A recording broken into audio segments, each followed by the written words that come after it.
Tech. Hey, what's up? We're here with Nick Lembo. Now, Nick, your official title is the New Jersey State Athletic Control Board Consigliere. Is that the title? Yeah, that's my official title, exactly.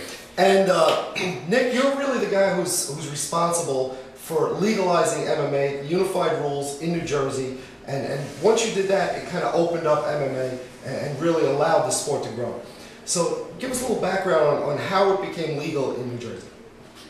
Well, basically, we were the first state to take a look at the sport based on rules that were modeled in Quebec, but ultimately weren't allowed. California is the first state that actually passed the rules, but they need funding to go along with the passage from the legislature. They didn't get it.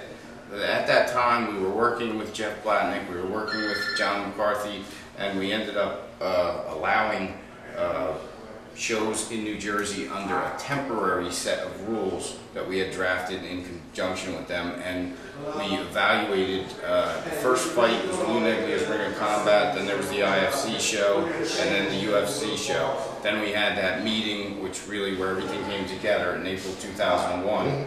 Where the unified rules were born. Okay, now there's a bit of controversy, or I guess if not controversy, it's I don't know if it's a misinterpretation or something, but Dana White seems to, there's a perception that Dana White kind of made the sport legal in New Jersey. Now I'm sure he contributed that, but it wasn't really Dana, it was you who doing it. Well, actually, Dana wasn't even with the UFC at the time, and the UFC wasn't even with its current ownership at the time. It was with SEG when the unified rules were implemented and when the test shows were allowed. But that being said, obviously I can't take anything away from Dana, what he's done for the sport since the rules were adopted and the UFC. And if I wasn't at this show tonight, I would have been watching it. Exactly. Now, let's talk about the show tonight. It was a great card. What did you think of Carlton Hasselworth?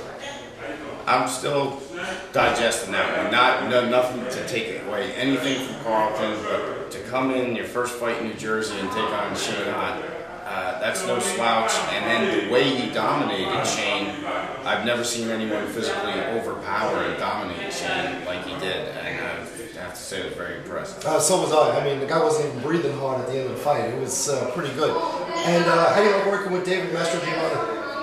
David's great to work for. I'm glad he got in here at the Trop. He has a couple more shows scheduled, and it was great to see a lot of local talent on the card. Steve DeAngelis had a great night. Sorry if I'm leaving anybody out because it's a little late. A little surprised at the Kevin Roddy decision. And definitely didn't see a 30-27. I didn't see a 30-27. I could see it going either way. It should have been a split decision no matter who got it. But 30-27 was a little bizarre. Yeah, and also what sticks out, I was impressed with John Jones, who was absolutely filling. I think he's had one pro fight and 20 years old. 20 years old, I talked to him, and this kid is good. And Carlos Eduardo, his opponent, is no slouch. He's from Ademir Oliveira's school, and he's a Brazilian Jiu-Jitsu and Pan Am champion multiple times, and I was impressed by his performance also. Absolutely. Well, Nick, it is always a pleasure to talk to you, my friend. I know it's really late, and I know I want to go to bed, and I'm sure you do the same. Good to see you again. I wouldn't sanction Gar versus Kimbo, but I'll think about Carlton and Gar if you know. You know what? I would really appreciate that. Now, I was looking Carlton in the eye. I think he felt a little bit of fear. Well, who wouldn't? But who wouldn't? But I'm ready for Carlton. If you could sanction that, I'm all in it. Great to see you. Thanks, buddy.